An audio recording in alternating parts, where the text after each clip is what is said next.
Avianca Flight 52 is in trouble. The crew is exhausted. They're over New York City and almost out of fuel. Are we cleared to land now? Yes, sir, we are clear to land. Tell me things louder because I'm not hearing it. They're cleared to land. Soon the nightmare will be over. Gear down. Glide slow! Concentrate 500 feet. The captain desperately searches for the runway at Kennedy Airport, Lights! but he can't find it. The runway, where is it? I don't see it. I don't see it. Now they're battling violent wind shear. This is the wind shear. They're going to crash. With the landing gear up, landing gear up! The plane has hardly a drop of fuel left. They cannot land. Flight 52 is about to crash somewhere over New York. How could that happen? Even the world's finest air crash detectives will never agree about who is to blame. Relevance of testimony. Southwest of Kennedy Airport, with a track brought up. Go 106 to Main Street, Illinois to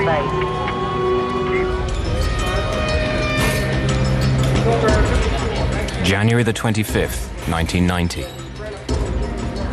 Air traffic controllers have been nervously tracking a massive low-pressure system approaching the northeast coast of America. There was a system moving through the Great Lakes, moving east. There was a couple other systems converging. And a lot of times they'll converge in the New York area there, and the whole northeast will go down.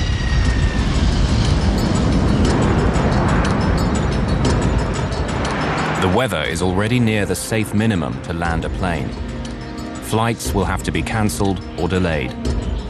The terminals will be choked with thousands of angry passengers.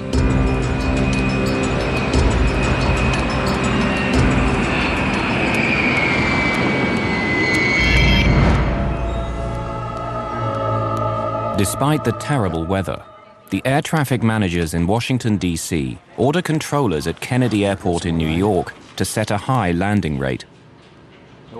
Air travel is vital, and they're under tremendous pressure to delay or cancel as few flights as possible. There's pressure because that's the business they're in. The business is moving passengers from A to B. That's what the airlines are paid, and the controllers are paid to help that work. Management in Washington, D.C. is pressuring New York to take on more flights than they feel is safe. Despite the weather, they want them to land 33 aircraft per hour. We don't like it. We're going to have the worst possible conditions for landing aircraft at Kennedy Airport. We can't use runway 13. We have to use runway 22 because of the conflicts with other airports. And because of the winds, we don't like the rate of 33 an hour. 33 is it, and you'll take it. Scores of overseas flights with thousands of passengers are already on their way. They have to land somehow. What are we going to do with foreign traffic? We'll just give them airborne holes. Well, we know we're going to have wind shear and missed approaches, and this is going to be a very bad day. I've got very bad vibes about this day. No. 33. You'll shake it. And that set the scenario at about 7 or 8 in the morning before we left Medellin. At 7 or 8 in the morning, the scenario was set for this accident to happen. But within the next few hours, fog and low clouds have closed the main runway at JFK. Now, whatever their bosses say, the controllers won't be able to land 33 aircraft an hour.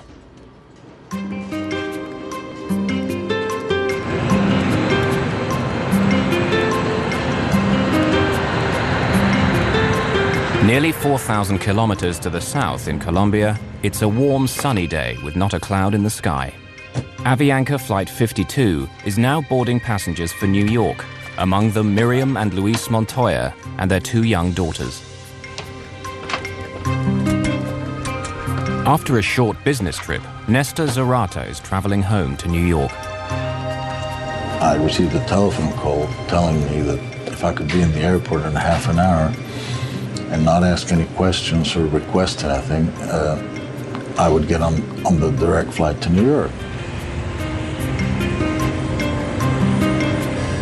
In the cockpit, flight engineer Matthias Moyano monitors the loading of about 6,000 kilos of fuel, making a total of some 36,000 kilos. Enough for the journey, plus an extra 2 hours flying time. Avianca 052 Heavy, request clearance for takeoff, runway 11. Just after 3 o'clock in the afternoon, Avianca 52 takes off from Medellin with its maximum allowable fuel load. The Colombian airliner heads north for the United States with 158 passengers and crew.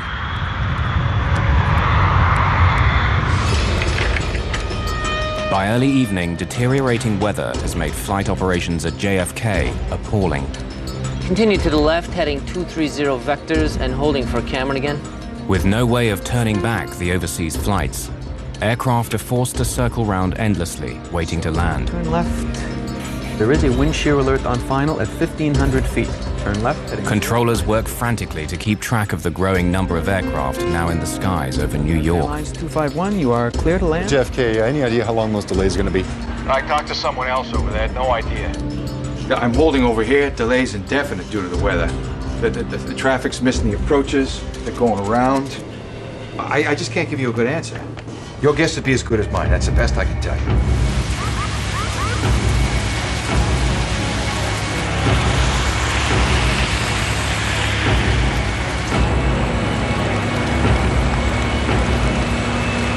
JFK Airport in New York now only has one runway for landing, and aircraft are queuing up to use it. In the near blackout conditions, several planes have to abort their landings, which only adds to the delays. On Flight 52, they know none of this. The crew neither receives nor requests the weather for New York or for their alternate airport, Boston. It's inconceivable to me that someone with a responsibility of other people's lives would fly into a deteriorating condition without checking about, hey, do we have a way out of this place? Avianca 52 enters the airspace near Norfolk, Virginia. After 4 hours in the air, New York City is now less than 40 minutes away. 51-year-old Captain Laureano Caviedes is a seasoned pilot who's been flying with Avianca for 27 years. But his English is poor. All communications with air traffic control will be handled by the 28-year-old co-pilot, Mauricio Klotz. The third man in the cockpit, flight engineer Matthias Moyano, is experienced, but like co-pilot Klotz, he has only 4 months of flight time in the 707. They were a highly experienced flight crew who had been into New York several times previously on behalf of Avianca. So they were familiar with the route and the procedures, and highly experienced pilots. Washington, good evening. Avianca 052 Heavy, flight level 370. Avianca 052 Heavy, Washington Center, roger. Avianca 052, I'd like you to make a right 360-degree turn. And I need you to get a pencil ready for holding instructions at Norfolk. Okay, 360-degree right turn at Norfolk, Avianca 052 Heavy. Avianca 052, you ready to copy your holding instructions? Go ahead, sir. All right, Avianca 052, you are cleared to the Norfolk VORTAC. Hold south on 174 with right turns and 20-mile legs. Flight 52's troubles are about to begin. They're being diverted out over the Atlantic Ocean near Norfolk, Virginia, and placed in a holding pattern. Here, the aircraft will fly an elliptical racetrack pattern while it waits for further instructions from air traffic control. They don't know about the bad weather ahead, but with enough fuel for more than 2 hours of flying, there's no cause for alarm.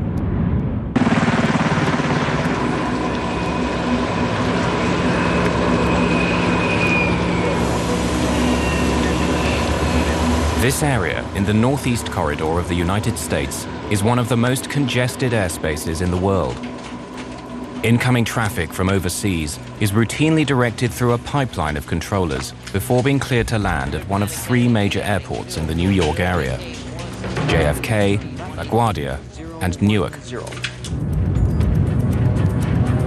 Tonight, Avianca 52 will come under the direction of more than 6 controllers, each of whom is trying to get the aircraft now circling over New York safely down on the ground. We just got off the line. It's indefinite holding at this time. 080.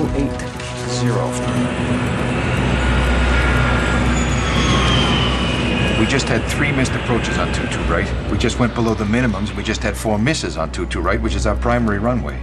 The visibility is getting worse, and it's worsening. All right, how many are you holding?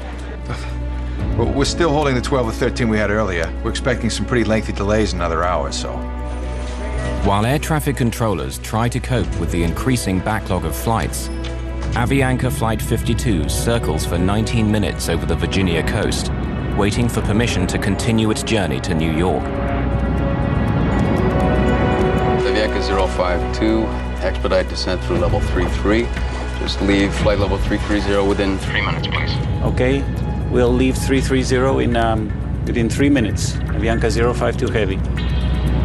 The Avianca jet is on its way to New York at last, but they have no idea of the trouble that awaits them.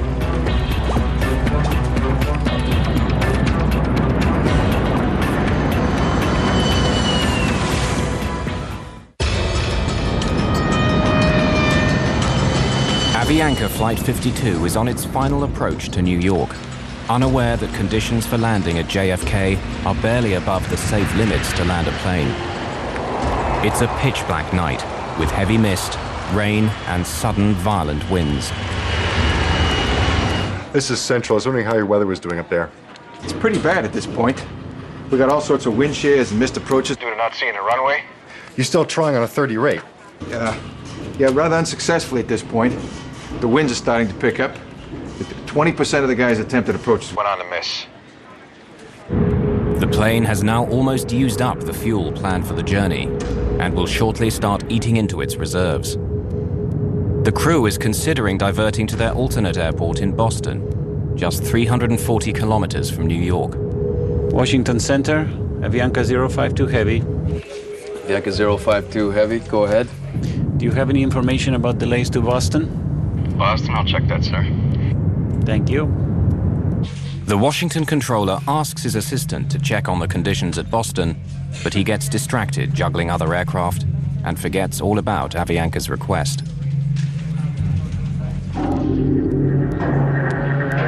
While Flight 52 is left waiting for an answer that never comes, their precious fuel supply is slowly draining away. Ask him about Boston again. Did you ask about delays at Boston, or are we going to approach Kennedy? Okay, Avianca 052, it looks as though New York Center may have to hold you for possibly up to 30 minutes. You can expect clearance on course just momentarily with, stands right now, an additional holding of at most 30 minutes. With that in mind, you want to check on an alternate airport? I believe Boston is. I'll check on Boston. Okay. We're now descending to 190 and expecting information about Boston. Okay, Avianca 052, I've been advised Boston is open and accepting traffic if you do need that as an alternate airport. Okay, stand by a minute.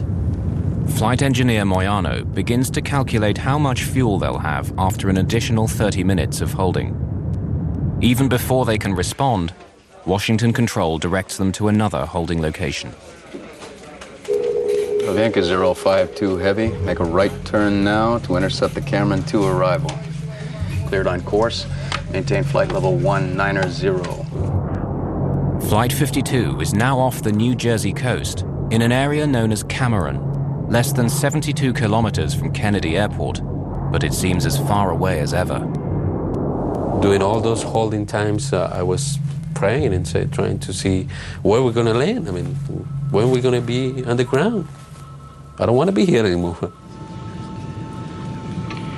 Ladies and gentlemen, this is your captain. I apologize for the delay, but it appears we're going to be holding as we wait our turn to land in New York.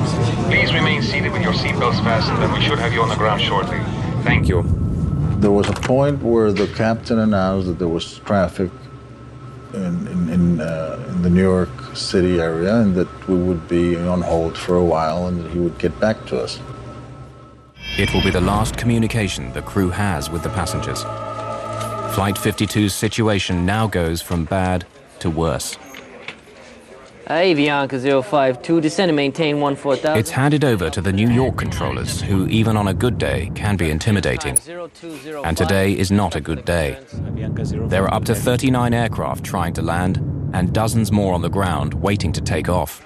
Avianca 052, expect further clearance at 0139. Avianca 052 Heavy, roger.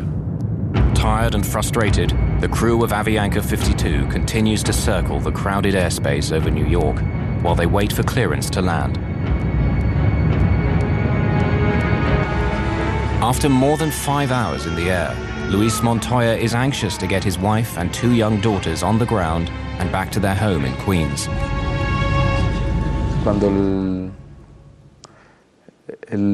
As the flight started to prolong, we started to feel uneasy. My wife was carrying the baby at all times, and we were wondering what could be happening. After all, they weren't giving us any information, and most people began to feel nervous. New York Center finally gives the crew of Avianca 52 the message they've been waiting for. Avianca 052 Heavy, Aviar Kennedy is 2,400 feet. Can you accept an approach? That's an affirmative, sir. They think they're finally in the clear. Avianca 052. Then, calamity. The foul weather and zero visibility forces several aircraft just ahead of them to abandon their landing attempts and make a second attempt. The controllers have bad news for the Colombian airliner. Avianca 052. Continue to the left, heading 230 vectors, holding at Cameron again. Another hold. Okay, 230 vectors for holding at Cameron. Kennedy, Avianca 052. Avianca 052, go ahead. Thank you, sir. You have any estimates, sir?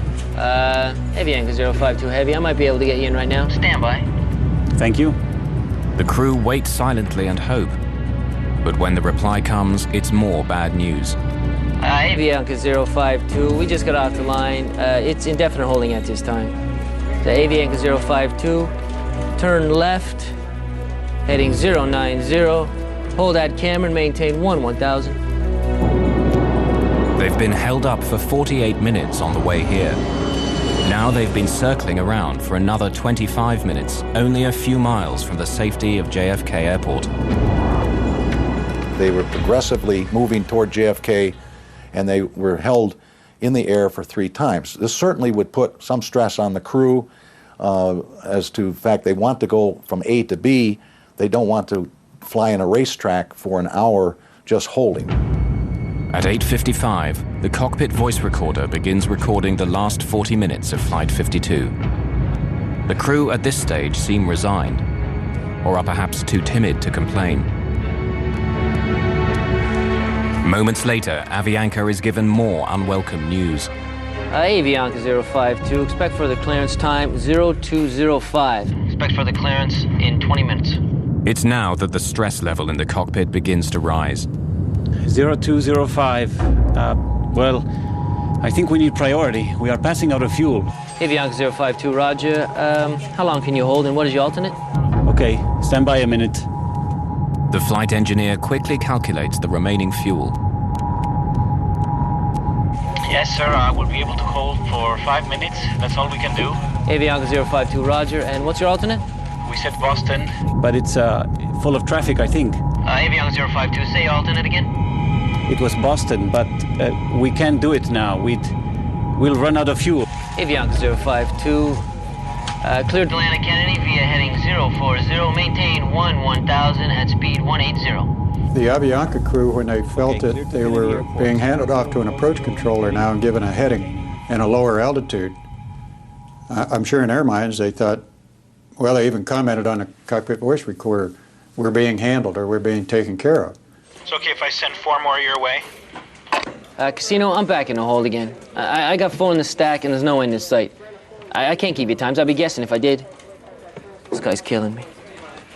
Avianca 052 only has 5 more minutes in the hold. You gonna be able to take him or I'll set him up to his alternate? What is his speed now? I'm not sure, to be honest with you. Holding speed.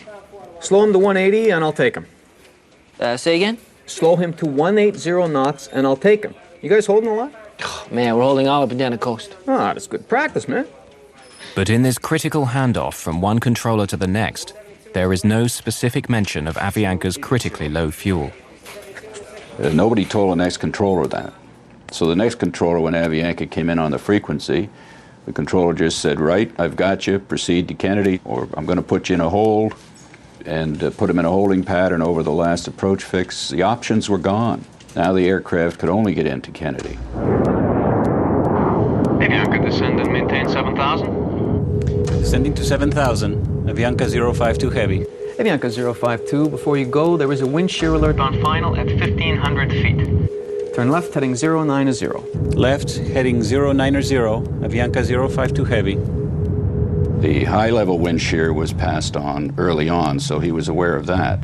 But the low-level wind shear below 500 feet was not passed on.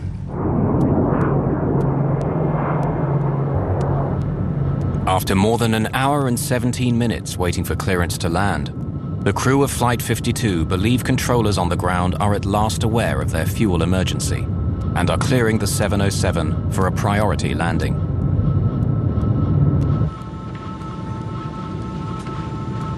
In the cabin, the flight attendants and passengers have no idea that their plane is dangerously low on fuel. Then the go-around procedure is stating that the power be applied slowly. In the cockpit, the crew now hastily discuss the go-around procedure, what the manual says they must do if they can't find the runway through the fog and low clouds and have to go around a second time. It's standard procedure. Power be applied slowly and to avoid rapid accelerations and to have a minimum of nose-up attitude. To maintain what? Minimum nose-up attitude. That means... Flight engineer Moyano is concerned that if the captain were to pull up the plane's nose too sharply, all the remaining fuel would slosh to the back of the tank, causing engines to stop. Covered on fuel during the go-around. What it means is it doesn't contain fuel for feeding itself and a flameout could occur. And it is necessary to lower the nose again. Right now we are proceeding to the airport inbound. We have 17 miles. Roger. This means we'll have hamburger tonight. Avianca, descend and maintain 3,000. Descend and maintain 3,000. Avianca 052 Heavy. 3,000 feet. They got us. They're already vectoring us. No, they are descending us. And they are giving us priority. Avianca 052 Heavy, contact Kennedy Tower 119.1. Good day. Only minutes before landing, Flight 52 is handed off to a JFK tower controller whose shift is about to end. Avianca 052 Heavy, Kennedy Tower 22 left. You are number 3 following 727 traffic on a 9-mile final. Avianca 052 Heavy, roger. Can I lower the landing gear yet? No, I think it's too early. If we lower the landing gear, we have to maintain a very high nose attitude. So desperately low is their fuel that the first officer wants to delay putting down the landing gear, which will increase the aircraft's drag, requiring more power and using more of what little fuel they have remaining. I was so happy. For me, it was like a joy. I mean, we're going to land soon and this is going to be end. Avianca 052, what is your airspeed? Avianca 052, 140 knots. Avianca 052, can you increase your airspeed 10 knots? 10? Okay, 10 knots, increasing. Increase. 10 knots more. Tell me things louder because I'm not hearing it. Lower the gear. Gear down. Avianca 052, 22 left, wind 190 at 20, cleared to land. Clear to land, Avianca 052 Heavy. Wind check, please. 190 at 20. With the weather deteriorating and flying on fumes, the crew of Flight 52 will have only one chance of getting their 149 passengers safely on the ground. Avianca 052, say airspeed. 145 knots. Are we cleared to land, no? Yes, sir, we are clear to land. Stand by. Flaps 50. Landing checklist complete. It was extremely important that Avianca 52 landed on their first approach, JFK. The voice recorder revealed that the captain was certainly quite concerned about the fuel state, and he was talking aggressively with the first officer, putting out flaps, getting the airplane configured. It was time for the flight engineer to say, this is the only approach we're going to be able to make, and he didn't. Give me 50. Flaps 50 now. All set for landing. Standing by for lights. Slightly below glide slope. 1,000 feet above field. Instruments cross-checked, slightly below. Stand by for lights. Stand by. The wind is slightly from the left, 190 with 20. Below glide slope. With about 10 minutes of fuel remaining and nearly 4 kilometers from the runway, Flight 52 finds itself flying into violent wind shear, forcing them to slow the plane down. they were getting like 60 knots of wind on the nose. And then as they descended on down through about 500 feet to the ground, they were down to 20 knots. So that's 40 knot change and 1,000 feet of elevation. That's a lot. This is the wind shear. Now the wind changes direction.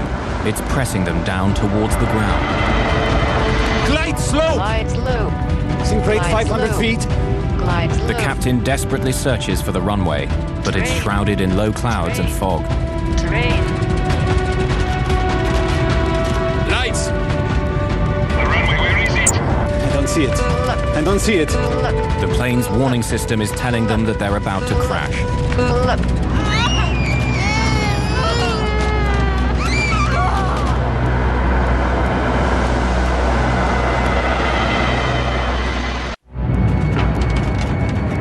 Glide slope. Sink rate 500 feet. Just 4 kilometers from touchdown, Flight 52 has been caught in violent wind shear. To save the plane, Captain Caviades applies full throttle, burning up more of the plane's precious fuel. Give me the landing gear up, landing gear up!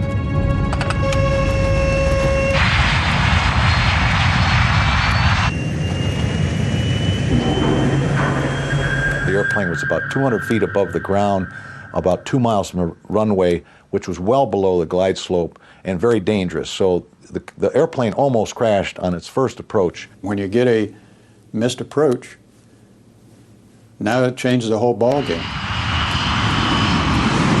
Request another traffic pattern. Executing a missed approach. Avianca 052 heavy. The operation of pulling the plane up in the missed approach was a very violent one. I don't know what happened with the runway. I didn't see it. I didn't see it either. I didn't see it. Avianca 052, you were Making a left turn, correct, sir? Tell him we are in emergency. 2,000 feet. That's right, to 180 on the heading, and we'll try once again. We are running out of fuel. Okay. What did he say? I already advised him that we are going to attempt again. Advise him we are in emergency. Do you tell him? Yes, sir, I already advised him. But the tower controller, at the end of his shift, transfers Avianca 52 to his counterpart in approach control. They'll have to begin all over again. Contact approach on 118.4. Approach, Avianca 052 heavy. We just missed a missed approach and we are maintaining 2,000. Flaps 14. Avianca 052 heavy, New York. Good evening. Climb and maintain 3,000. Advise him we don't have fuel. Climb and maintain 3,000. We are running out of fuel, sir. Okay, fly heading 080. Did you already advise him we don't have fuel? Yes, sir, I already advised him. We are going to maintain 3,000 and he's going to get us back. As they get back in the pattern and circle the field and come back in again. That again adds to the traffic jam that was being created at Kennedy Airport. Avianca 052 heavy, I'm going to turn you about 15 miles northeast and then bring you back onto the approach. Is that okay with you and your fuel? What did he say? The guy is angry. I guess so. Thank you very much. These guys were out, and they didn't say we were out. And he allowed the approach control to vector them way out in the original pattern and 15 miles north of the outer marker again. Flight 52 is instructed to fly a long approach pattern for another landing attempt. The plane is down to its last dregs of fuel as the crew waits for final clearance from ground controllers. And then they were run way out towards Long Island and vectored all around, which was equivalent to holding for another 15-20 minutes. Did you get clearance yet? Can you give us a final yet? Avianca 052 heavy. Avianca 052. Affirmative, sir. Turn left, heading 040. Climb and maintain 3,000. Negative, sir. We are running out of fuel. Okay, turn left, heading 310, sir. Set flaps 14.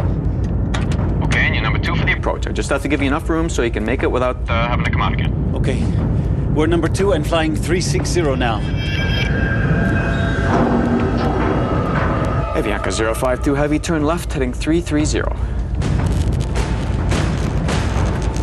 The lights in the aircraft start to flicker, a sign that the engines are being starved of fuel.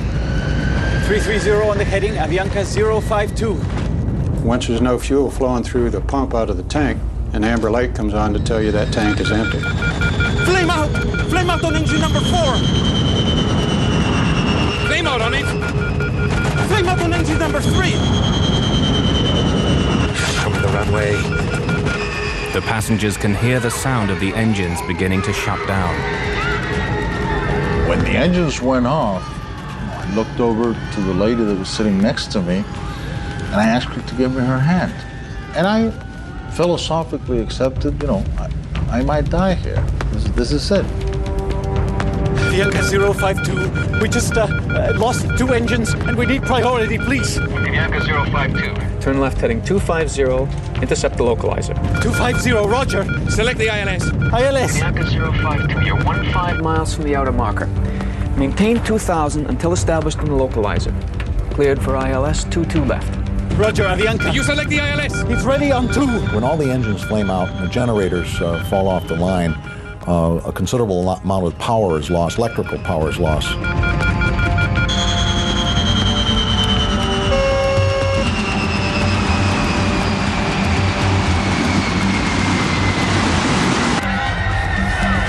In the cabin, the screams, the crying, and then this terrible sound of the wind against the fuselage as the plane drops from the sky.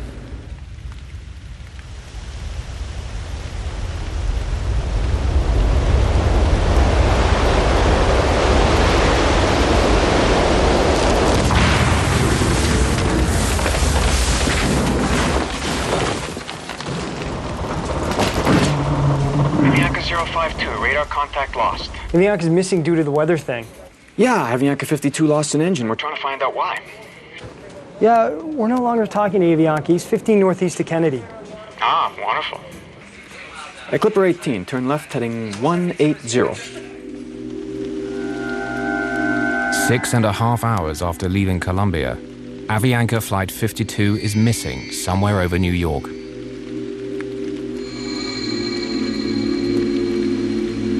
Yes, hello. I live in Cove Neck in Oyster Bay, and there is a plane crashed in our yard in front of our house. When I woke up, the first thing that I did, I put my hand over here in my back, and I was bleeding. I said, "Oh my God, we crashed." Both my legs were broken, and I had, blood all over the place. El asiento en el que estaba sentada la hija mía, sí recuerdo que The estaba seat where my daughter was sitting was totally destroyed by pieces of steel that happened to have come from the wing. pedazos de hierro que entraron del ala y I found my baby Daniela amongst the pieces of a torn-up, twisted chair. And I picked her up like this, and she was drenched in blood. Bañada en sangre. Avianca Flight 52 has crashed on Long Island, New York, less than 28 kilometers from JFK Airport. From deep in the woods, medical technician Bob O'Brien can hear the survivors before he can see the shattered 707. What I first heard was there were just some people who were crying in pain, but it was apparent immediately what had happened when the plane hit the mountain and just stopped dead. It just fell out of the sky. That's how witnesses describe the crash of Avianca Flight 52. A strangely silent crash. There was not a big fire here. That will make it easier for investigators to examine if there were any gas or engine problems. There have been reports of lightning in the area just before the plane went down. The spokesman for the controllers union says that Kennedy is critically understaffed, a problem that is compounded by bad weather. Rescuers have not yet given up on finding more victims. Lo primero que me acuerdo es que yo miro y First thing I remember is that I looked up and I saw a priest. He was praying for me and I was lying down on the ground. Right above us, I saw 3 or 4 helicopters flying over us. 3 o 4 helicópteros volando encima mío.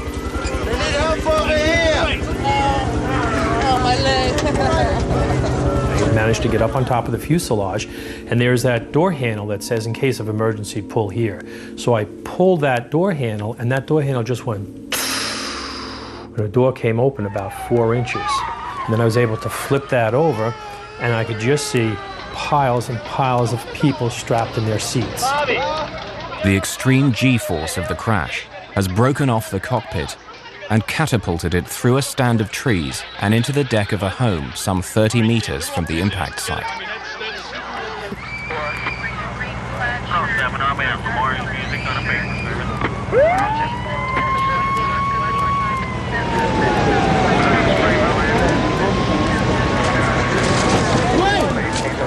Come on, somebody get the back here. And I saw some cables, and I saw a big hole in the fuselage over the passengers that were sitting next to me who were kind of unconscious. And on top of me was this guy who was bleeding, a big guy, I don't know who he was, but he was on top of me, but I was sitting.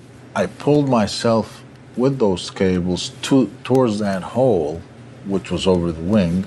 I started screaming, hey, help me out, help me, take me out of here. And then somebody, when they realized that I was alive, they removed they took away the guy who was on top of me, and they took me out of the airplane. At that moment, a fireman was climbing on the wing, and he saw me, and he said, there's a guy here, and he pulled me out. Right, 37 fire and rescue companies from Nassau County are quickly mobilized. The rescue is the largest pre-9/11 operation of its kind in the New York area. That little girl was sitting up on the fuselage and she was crying, mi madre, mi madre. And that imprint of horror just was, you just in your mind's eye focus right back in on, I saw mi madre, I saw her mother, and I know what that little girl was seeing. It was horrible enough for me, and I'm a professional rescuer. I realized that my baby was dying, so I began to scream. Please help me. I had the baby here, please.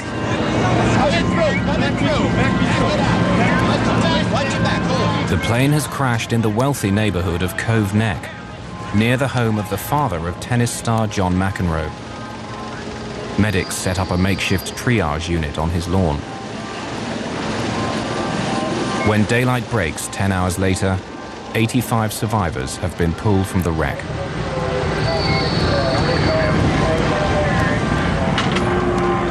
The lead flight attendant is the only member of crew to survive the crash. Of the 11 babies on board Flight 52, all but one are found alive.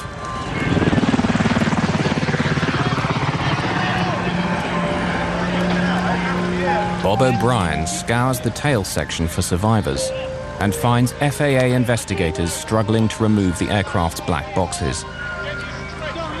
I grabbed the handle and just pulled the whole box out and took that out and brought that out the door and gave it to them. Even as people are being pulled from the wreckage, the on-site investigation begins.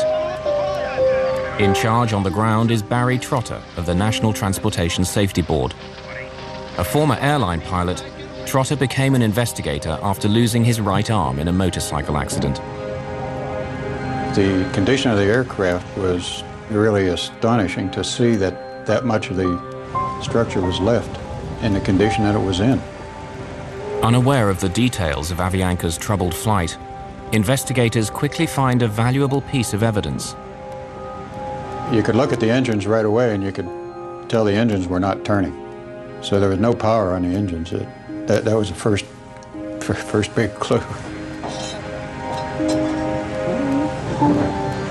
Trotter and his team examine the fuel tanks and find just a few gallons of jet fuel still on board. It becomes clear why the 707's engines stopped turning, but the question of who's to blame is still to be answered. In the community of Cove Neck, New York, salvage workers begin the task of dismantling the shattered remains of Avianca Flight 52. But there's still one critical question. Who is responsible for Flight 52 running out of fuel and causing the death of 72 passengers and crew? The answer will be worth millions of dollars and affect dozens of lives. At the lab of the National Transportation Safety Board in Washington, D.C., investigators are eager to recover data locked inside the two black boxes. The most telling of these is often the flight data recorder, which records critical information, such as the plane's altitude, airspeed, and heading. When we recovered the flight data recorder and brought it to our lab in Washington, we opened it and found that the foil wrap was not hooked up. So someone had actually intentionally taped the end of the foil so it wouldn't fly around and put it back in the airplane. Without the crucial flight data recorder, investigators rely heavily on Flight 52's cockpit voice recorder, which is found with more than 40 minutes of voice recordings of the crew and communications between the first officer and air traffic controllers. Yes, sir. We are clear to land. Stand by. All set for landing. Below glide slope. And it was apparent from the voice recorder transcript and tape that the captain was not understanding the first officer's radio communications that were being made in English. Everybody wants to blame the pilot, but he may be the last person to make a decision, and the scenario which caused him to be in that position where he makes the decision was created by several other people along the route. The captain asked the first officer about 9 times to clarify information or repeat it or to pass on information. We are going to attempt again. Advise we are in an emergency. Do you tell him? Did he make a conscious decision to run out of fuel? No. He was sucked into a situation by the air traffic controllers where he ran out of fuel. Glide slow! The cockpit voice recorder reveals a crew desperate to land the 707 in near zero visibility and in extreme wind shear without the aid of an autopilot. In this case, the captain had a difficult time maintaining the glide slope during the approach with the wind shear, didn't see the airport, and had to make a go-around. That almost doomed the airplane at that point. The information being given to pilots en route was a wind shear up as high as 1,500 feet. But their pilots on approach were encountering wind shear as low as 300 feet. And that wasn't passed on to the Avianca pilot. This is the wind shear. The crew of Flight 52 is caught off guard. As they descend below 150 meters and slow down, a violent vertical wind forces them towards the ground, nearly causing the plane to crash less than 4 kilometers short of the runway. Ironically, Avianca 52's lack of fuel resulted in no fire or explosion, saving the survivors from almost certain death.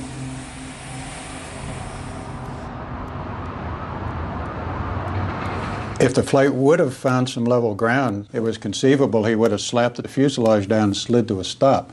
With no fuel, there would have been no fire. And I think it's very possible that most of the people would have survived it in that case. As the hearings into the crash begin, lawyer George Tompkins is confronted by controllers who maintain that the Avianca crew failed to use the word emergency, instead using the word priority to communicate their situation. The government took the position that the pilot never declared an emergency, so no one knew that he had a problem. But saying you're getting low on fuel and saying you cannot make your alternate, the word emergency is not necessary to say. Negative, sir. We are running out of fuel. We just lost 2 engines and we need priority, please. And they thought they were telling them when they said we need priority. Para nosotros en español la palabra prioridad significa. In Spanish, for us the word priority means first. Corre a mí, te estoy necesitando. Attend to me, run to me. I need you right now. No sé si es que I don't know if priority in other languages means that you can wait. Significa que puedes esperar. Avianca 052 only has 5 more minutes in the hold. You gonna be able to take him, or I'll set him up to his alternate? What is his speed now? I'm not sure, to be quite honest with you. Holding speed. The NTSB concludes that air traffic's handling of Avianca 52 was proper, considering the information they were getting from the flight crew. Many of the passengers are shocked and outraged by what they feel is a gross injustice, but air traffic control is found blameless. Avianca sues the Federal Aviation Administration, which employs the air traffic controllers, saying they should have done more when Flight 52 told them they were running out of fuel. The FAA settles and ends up paying around 40% of the estimated $200 million compensation due to the victims. If you listen and read the tapes, the transcripts of the tapes of each air route traffic control center along the route, and the final, the New York Tracon, New York Tower, Kennedy Tower. You'll find 20 places where this accident could have been avoided if somebody had done something differently. Among the 85 survivors who escaped the shattered remains of Flight 52 are the Montoya's two daughters. Daniela, the baby covered in blood, is now a healthy teenager preparing for college. The day just before the flight, we took a long trip to visit the Virgin Mary. This is a very important sanctuary in Medellin. Perhaps it was a miracle of God and the Virgin that the four of us survived. It was a miracle, and we feel blessed by that. For many of the survivors, recovering from their injuries has been easier than coming to terms with the reason why Flight 52 ran out of fuel. I had to learn to walk from scratch. It's difficult enough to deal with the injuries. It makes me very angry to think that a plane went down with 161 souls and almost half the people lost their lives because of a word.